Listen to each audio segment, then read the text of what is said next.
Ok, moçambicanos, moçambicanas, meus irmãos, minhas irmãs, minhas mães, meus pais. É o seguinte, hoje, conforme prometido, dia 1 de dezembro, vamos ter uma live extremamente interessante. E esta live tem a ver com o quê? Tem a ver com a explicação detalhada do recurso que o Podemos e Venâncio Mondlane apresentaram ao Conselho Constitucional. Vocês vão perceber em detalhes por que razão é que nós estamos a dizer que ganhamos de forma esmagadora e convincente estas eleições.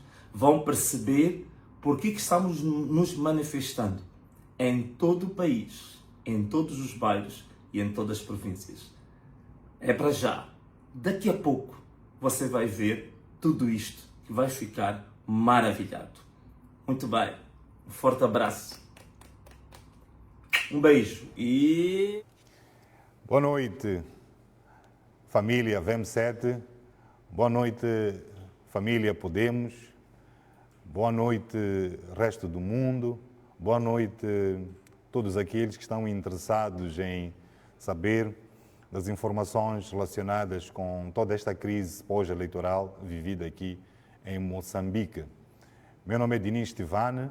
Eu estou aqui no prosseguimento da live que o engenheiro Venâncio deu, onde prometemos aparecer com alguns dados a um nível de detalhe sobre aquilo que foi a nossa incursão de contencioso junto ao Conselho Constitucional. Hão de estar alertas de que, penso que foi a dia 24 do mês transato, que a CNE divulgou os resultados da centralização nacional. Portanto, são os resultados definitivos ao nível desta instância que é a CNE.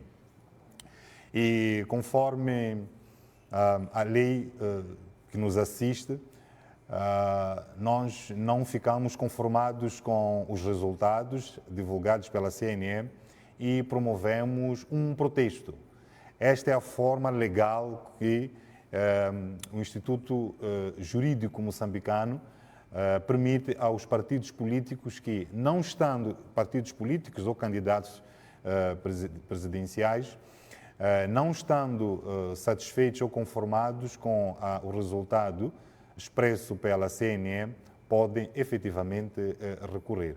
Então, disto é que nasce o nosso recurso de contencioso, que entrou no Conselho Constitucional 3 dias depois da divulgação dos dados da CNE. Isto foi num domingo, o dia em que nós apresentamos os tais 300 quilos de documentos, que muita gente não percebe o que são 300 quilos de documentos, eventualmente até sejam mais, e contam vi ali uma brincadeira de um dos meus amigos internautas a contestarem o número de quilos. Mas, basicamente, este recurso teve como estrutura 3 partes principais. E é com base nisso que eu vou aqui fazer a apresentação desse mesmo recurso. A primeira parte foi das questões preliminares, que é uma discussão de foro de direito, principalmente por causa das últimas jurisprudências que o Conselho Constitucional lançou. E há uma série de acontecimentos ao nível deste processo eleitoral, do qual, a este nível, que é o nível de recurso do contencioso, portanto, junto ao Conselho Constitucional, que pretendíamos protestar, questões a protestar a este nível, mas que era necessário dialogar com o Conselho Constitucional sobre que mancha, não é, de normas haveríamos de colocar como aquelas que usaremos para a subsunção, né, em direito. Por exemplo, a questão da irregularidade é absolutamente invalidante. Esta é uma novidade que nós tivemos, mas, como bem sabem, o Conselho Constitucional, por ser um órgão colegial, ao nível em que tem, as suas decisões, elas transformam-se em jurisprudência.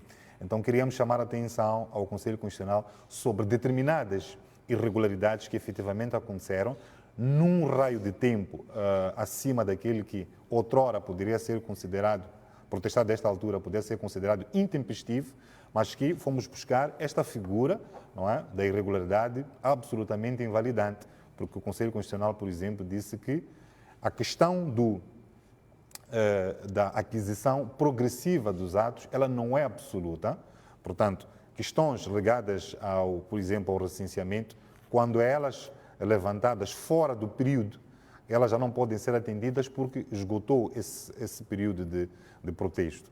Entretanto, veio a novidade, foi assim que a CADE foi chumbada, que ainda que tenha esgotado o tempo, se efetivamente acontecer uma irregularidade absolutamente invalidante, não é?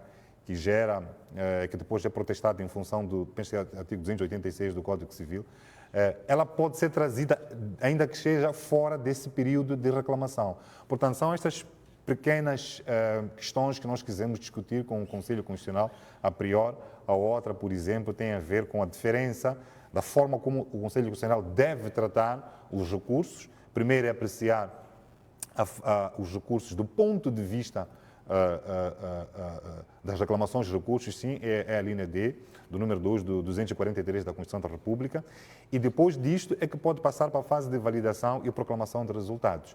E fomos dissecar um pouco o que é que significa apreciar os recursos, fomos dissecar também um pouco sobre aquilo que entendemos como validação e proclamação. Portanto, esta é a primeira parte do nosso recurso, eventualmente não é muito interessante.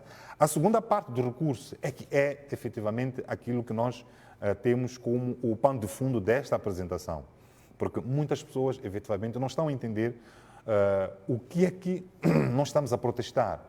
Esta questão da fraude é verdadeira ou não?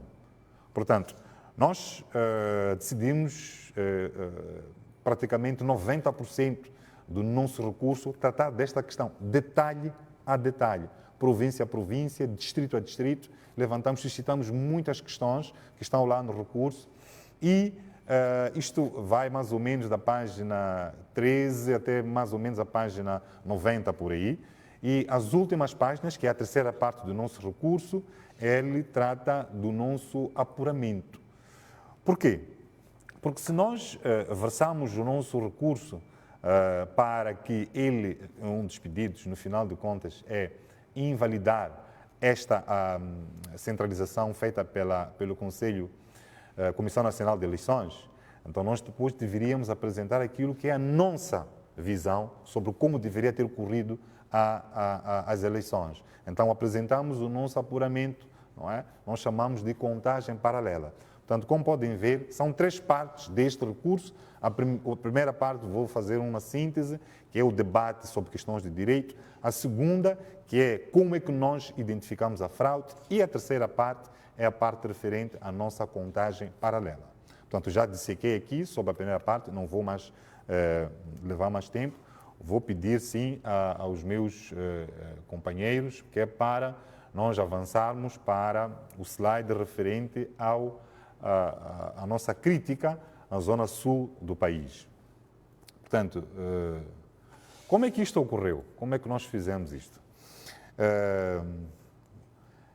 Nós identificamos que, ao nível das três eleições, há discrepância entre o número de votantes. Eu vou explicar muito bem.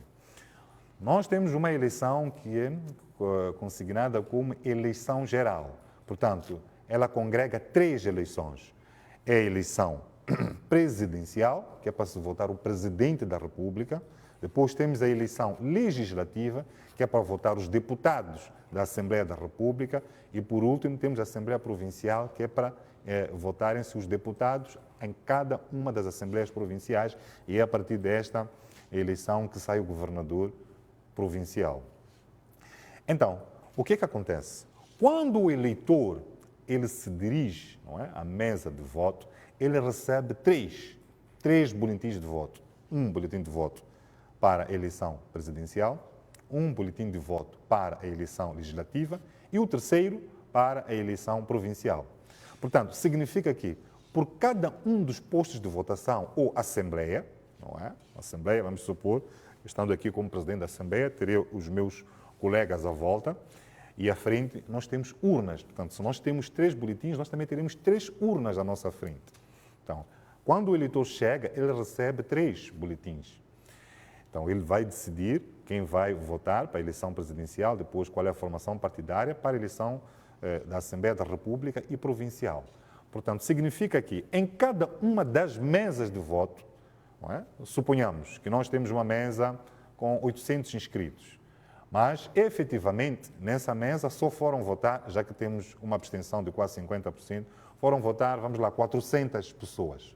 Significa que quando começar o processo de contagem, em cada uma, não é? Por hipótese, em cada uma das urnas vão sair de lá 400 votos, em cada uma delas, sem dizer em cada uma delas para que candidato ou para que informação partidária se votou.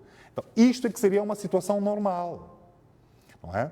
Portanto, era muito mais fácil de perceber, em função do número de abstenções, não é? O nível de abstenção, desculpa, aquilo que foi a diferença entre o número de inscritos e o número de votantes. Portanto, o que aconteceu, afinal de contas? Aconteceu que, diante daquilo que a CNE apresentou, os votos começaram a fermentar. Aconteceu que, em cada uma das urnas, não é? Aparecem resultados completamente diferentes. Então, ao invés de aparecerem 400 votos na urna presidencial, apareceram 600, apareceram 800, apareceram 1000 até, não é? Então, isso significa que a tese da CNE é de que os votos, quando eles colocados na urna, eles germinam, fermentam, não é? É como se os votos lá casassem e fizessem filhos. É como se os votos depois formassem famílias. Então, que das 7 ou 8 em que a mesa é aberta, até as 18 em que termina, votando 400 pessoas, poderiam aparecer 800 votos. É como se os votos fizessem filhos. Portanto, é isto que nós estamos aqui a dizer. Portanto, o enchimento de urnas foi, evidentemente, uma realidade. Podem ter já percebido, por exemplo, a partir da eleição presidencial, desculpa, a partir dos dados que nós trazemos aí para a Zona Sul, já devem ter percebido que, por exemplo, na cidade de Maputo, nós tivemos aqui 397 votos. Este é um número que, aparentemente, é pequeno e pode não gerar preocupação. E isto eu quero chamar a atenção, de que não é nada disso. Quando isto não tem aí convosco, eu é que tenho aqui estes dados, quando nós fazemos uma apreciação em cada um dos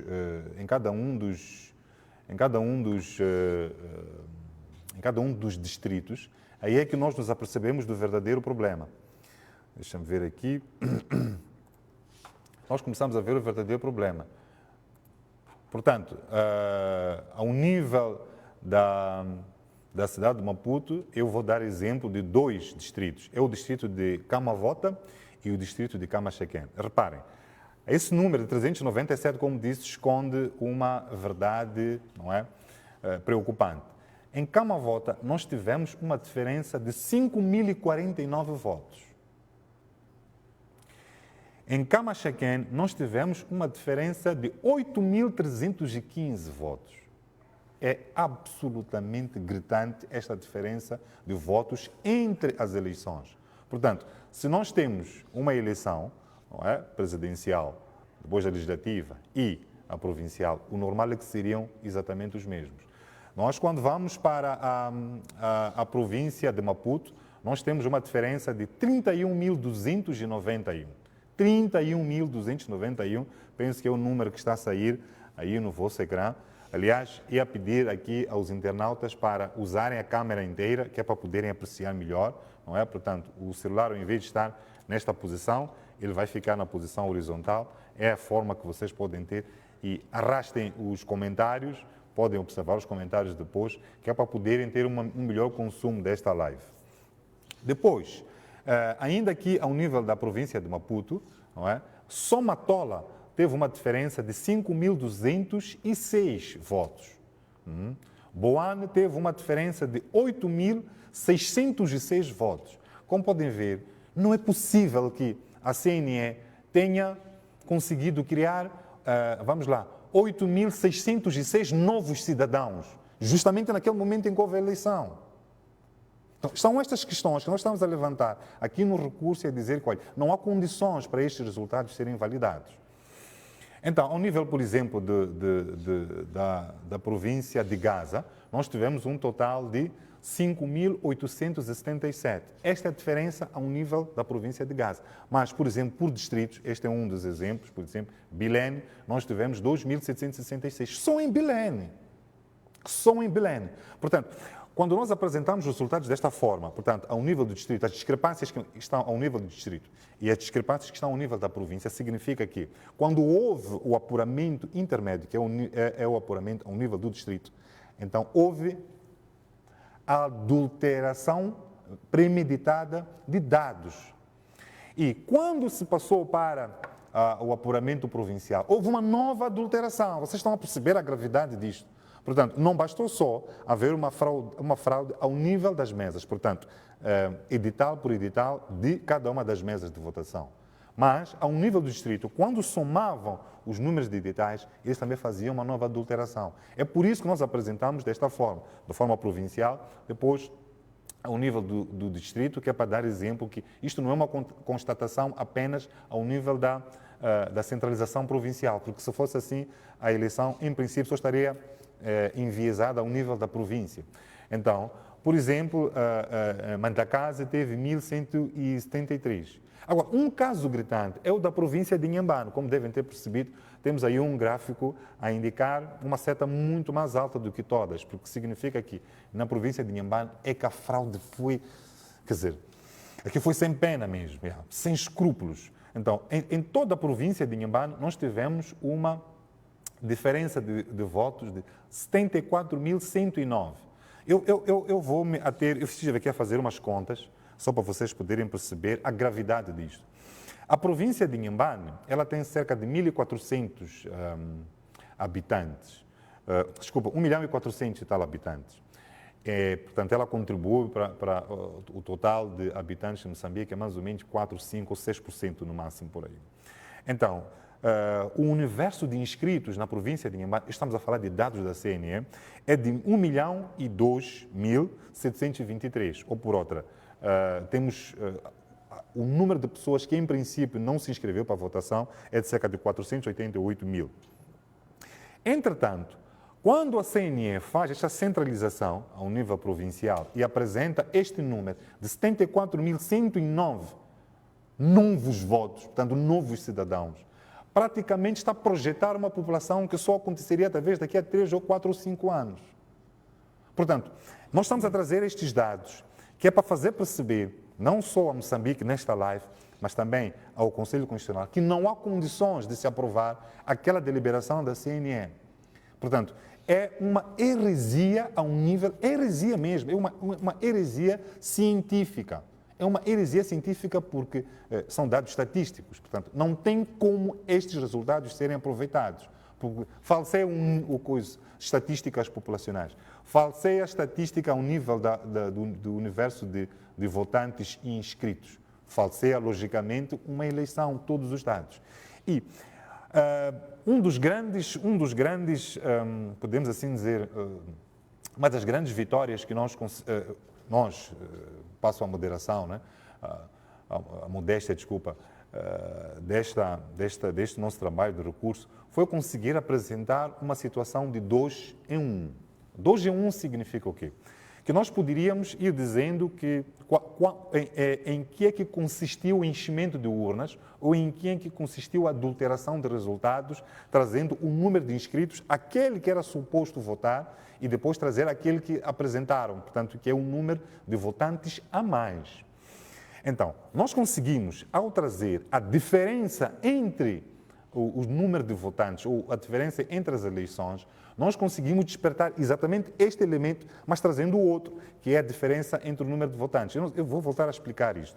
Nós não nos ocupamos de dizer, por exemplo, na província de Inhambane, não é, quantos estão inscritos e quantos votaram, e depois quantos é que efetivamente a CNE, juntamente com a Frelimo, trouxe como votantes. O que nós trouxemos foi a diferença entre as eleições. Então significa que se há 74.109 eleitores de diferença entre as eleições, logicamente que houve enchimento de urnas. Não é necessário dizer isto, é aquilo que se diz, é a informação que está oculta ou é a informação lida ao contrário senso. Portanto, nós conseguimos aqui trazer 2 em 1.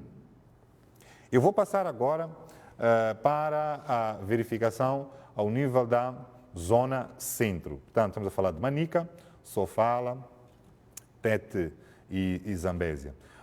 Devem ter se apercebido aí. Em Manica nós tivemos 1120, não é? Como podem ver, toda, mas a quem vai olhar para Manica e dizer, olha, 1120 não é um número tão expressivo, tendo em conta o nível populacional. É sim, porque isto já é o apuramento provincial. Ao nível dos distritos, nós também voltamos a ter aquela situação que tivemos em Maputo, eu já expliquei, 8.000 e tal, 5.000. Então, ao nível dos distritos, isto é preocupante, porque significa que o roubo foi tão alto, tão desorganizado que eles nem conseguiram conciliar. Portanto, este enchimento de urnas poderia efetivamente ser, podemos assim dizer, disfarçado se depois, ao nível do apuramento provincial, os dados tivessem sido harmonizados. Ou por outra, os dados da eleição provincial, legislativa e provincial, eles ficassem iguais. Aí ia se ocultar, enquanto que, ao nível dos distritos, havia esses empolamentos. Portanto, ao nível da província de Sofala, nós tivemos 5.499, não é, de diferença. Depois, em Tete, 10.335, não é? E por último, Zambésia. Zambésia é um caso também quase idêntico ao de Inhambane, não é? Em que tivemos ali uma fraude nunca vista. São 55.013 votantes de diferença. Então, imaginem que nós tivéssemos até feito um outro sistema, que é fazer o cumulativo. Portanto, seria quantos a mais estiveram, não é? Numa eleição, depois noutra e por aí em diante. Nós teríamos já um cumulativo, né? Mas não fizemos isso. Então, ainda íamos apresentar um resultado bastante mais preocupante. Portanto, esta é que é a apreciação ao nível destes distritos, destas províncias, desculpa, mas nós, por exemplo, quando olhamos, por exemplo, para Dondo, estou a falar de Sofala, nós tivemos 1.969, Nhamatanda, nós tivemos 1.603, a cidade da Beira, por exemplo, teve 1.993 votantes a mais. Como podem ver, quando nós vamos para distrito a distrito, a coisa já começa a tomar uma proporção preocupante. Não é? Portanto, vamos agora partir para esta discrepância ao nível da Zona Norte. Portanto, Zona Norte estamos a dizer que são as províncias de Nampula, Niassa e Cabo Delgado.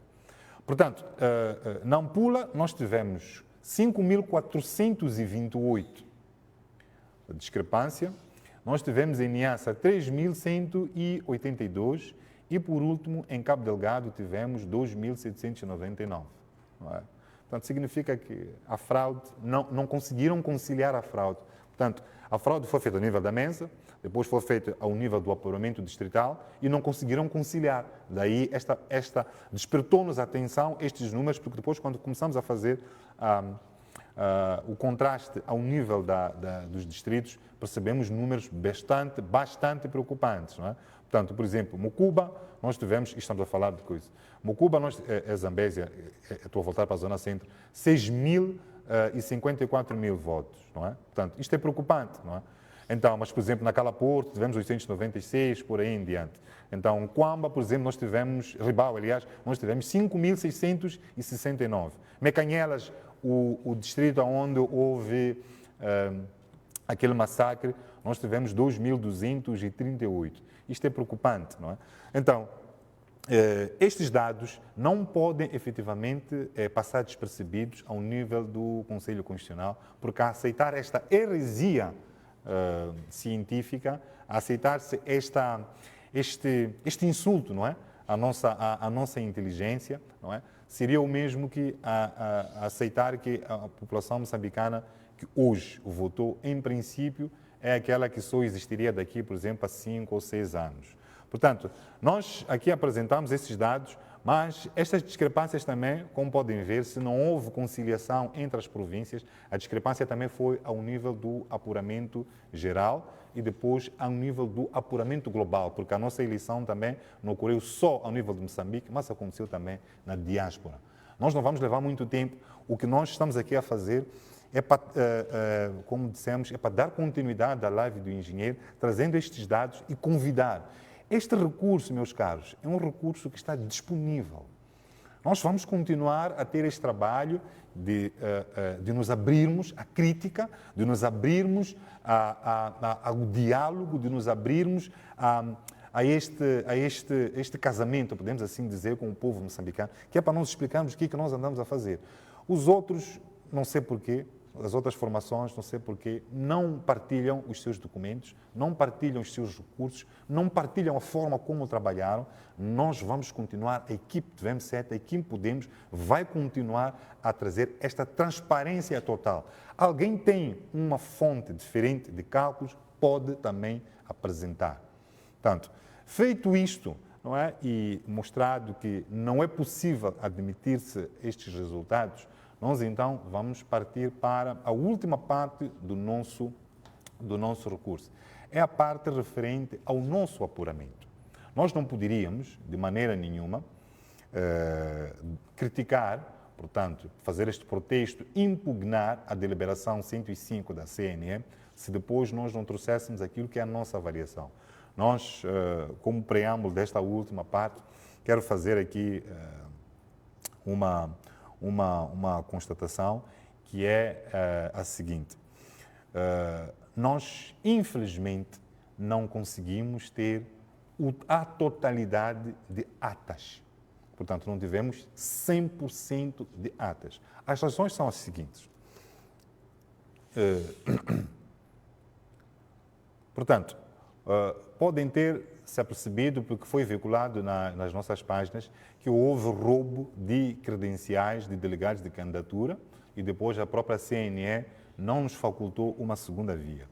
Há de notar que, e nós também fizemos veicular isso nas nossas páginas, que as pessoas que assaltaram o nosso mandatário para o distrito de Cambuquana, este que foi assaltado, foi violentado, foi ao hospital, e levaram dele 265 credenciais para delegados de candidatura. Este indivíduo contou-nos que, depois que nos apercebemos que o Elvino e o Paulo Guambe, estes que foram crivados de 25 balas, não é? Ficamos a saber que houve 2 carros brancos BT-50. Ele apercebeu-se e disse-nos que as pessoas que assaltaram, que violentaram, que levaram não só os documentos e também outros bens, eles queriam só os documentos, também se faziam transportar numa BT-50. Portanto, aqui nós fazemos este pequeno parênteses que é para fazer uma crítica à Procuradoria-Geral da República, que tem se ocupado de fazer uma verdadeira caça às bruxas, não é? Tentando imputar algumas culpas a algumas pessoas, não é? O engenheiro e pessoas que o circundam. Então, nós já dissemos isto, até hoje, nunca a PGR veio ter conosco, nunca a PGR pediu para entrevistar o nosso mandatário, que é para ele confirmar esta alegação de que, efetivamente, as pessoas que o assaltaram, não é, faziam-se transportar em 2 BT-50, exatamente as pessoas que deram 25 tiros ao Elvino. Portanto, não se avançar para a investigação deste crime hediondo que matou Elvino Dias e Paulo Guambe significa que a PGR está a comportar-se como parte do problema e não a solução. Mas nós continuando, por que não tivemos 100% datas? Houve recusa de emissão de credenciais para delegados de candidatura. Aqui também fazemos um parênteses. Na deliberação 105, hão de constatar que nós temos ali várias colunas do Partido Frelimo, da Renamo, do MDM e depois do Podemos, e hão de perceber que por baixo a Frelimo aparece com 54 mil delegados de candidatura inscritos. Nós do Podemos submetemos tempestivamente pedidos para credenciar os nossos delegados e nós tínhamos atingido também uma cifra quase de 100%. Mas só nos foi concedido, como se apercebe dessa deliberação, cerca de 30 mil, ou portanto, metade daquilo que nós tínhamos pedido.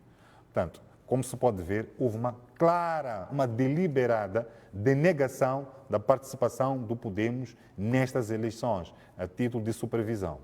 Depois, o que aconteceu, afinal de contas? Mesmo nesses 30 mil, a emissão de credenciais para delegados de candidatura foi feita de maneira propositada, não é? Que é, emitiam credenciais pedidos em Boane, mas afetando a pessoa em Marraquém, ou em Boane afetando a pessoa em Namacha.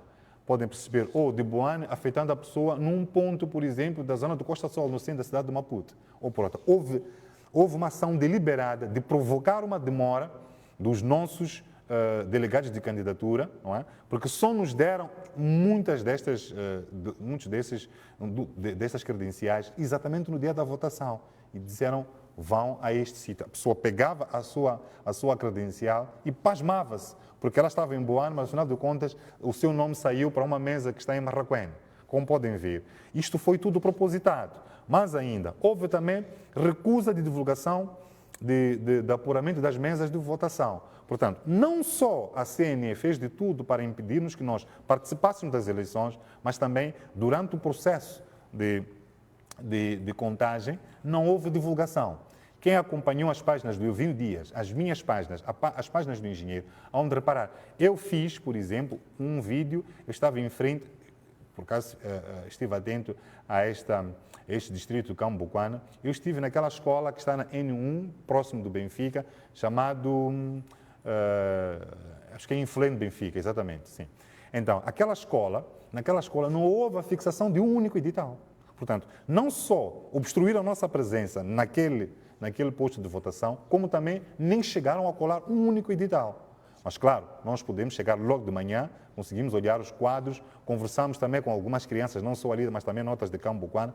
Quem acompanhou os vídeos por mim feitos, há de perceber que até eu deixei as crianças dizerem quem tinha ganho a eleição. E todos diziam, é Podemos, é Venâncio que ganhou a eleição. Entretanto, o edital não foi colocado. Portanto, mais do que isso, recusa da assinatura de atas de editais nas mesas de votação também. Portanto, em alguns casos em que os nossos delegados, dos poucos que nós conseguimos ter, menos desses de 30 mil, houve muita recusa. Assim, o que faziam os membros da mesa? Eles trabalhavam sobre o duplicado e mesmo esse duplicado ele não era assinado. Então, como podem ver, houve uma onda, praticamente uma ação concertada para nos impedir que nós tivéssemos este 100% de dados. Mas mais do que esta obstrução, nós tivemos também a alteração deliberada dos dados de apuramento das mesas de voto. E isto estamos a falar há pouco tempo. Como podem ver, lendo a segunda parte do nosso recurso, já se consegue perceber esta linha. Estes elementos nós também colocamos no nosso recurso, demos a saber ao Conselho Constitucional. Aqui, não é? O alicerce desta linha é exatamente esta constatação de diferença de número de votantes em cada uma das eleições. Portanto, houve uma adulteração. Depois, houve uma distribuição, aliás, de atas de editais, de mesas diferentes assinadas. O que aconteceu? Em algum momento, começaram a aparecer atas e editais que eram preenchidas com uma única mão. Claramente, então, nós não poderíamos considerar estes documentos. Praticamente, se nós já estávamos numa situação em que percebemos que a CNE-STAI e o Partido Frelimo estavam a adulterar editais, nós fizemos uma vista atenta a esses documentos e quando nos apercebêssemos que tinham editais, atas preenchidas com uma única mão, nós não contemplamos no nosso apuramento. Portanto, como podem ver, nós temos aqui cerca de 7 motivos pelos quais nós não conseguimos ter 100% de editais. Alguns temos, e são esses que nós apresentamos ao Conselho Constitucional, mas nós não os contabilizamos como elementos para fazer parte do nosso apuramento, porque eram muitos deles manifestamente falsos. Não havia como. Isso o Conselho Constitucional pode constatar a partir dessa perícia. Portanto, feito isto, com essa impossibilidade de obtenção de 100% de editais, o que é que nós fizemos? Então, nós decidimos avançar para a nossa contagem paralela, não é? Com a seguinte estratégia.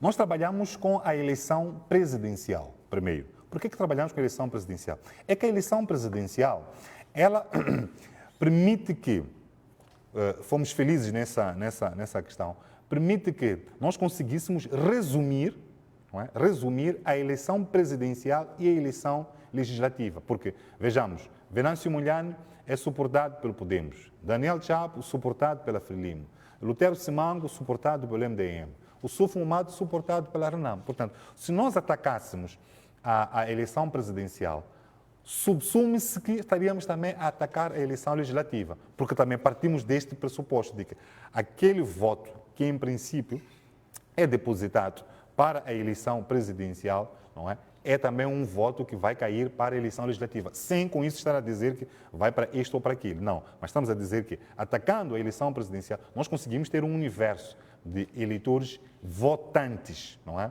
Não são os inscritos, mas também os votantes.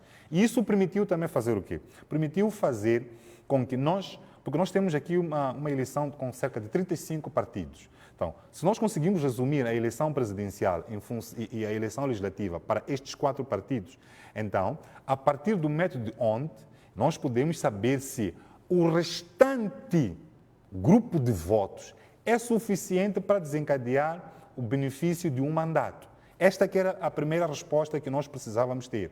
Portanto, ao fazermos a eleição presidencial, nós conseguimos passar para a eleição legislativa e, em função destes coeficientes do método Hont, nós percebemos que todos os outros partidos, mesmo, aliás, separados ou alguns juntos por províncias, eles não conseguiam alcançar um único mandato. Então, como podem ver, conseguimos então ser felizes e transportar, não é, alguns dados, pelo menos dos eleitores inscritos para a eleição legislativa. Então, foi esta a primeira base. Portanto, aqui já conseguem perceber porque é que nós começamos com a eleição presidencial, depois a eleição legislativa.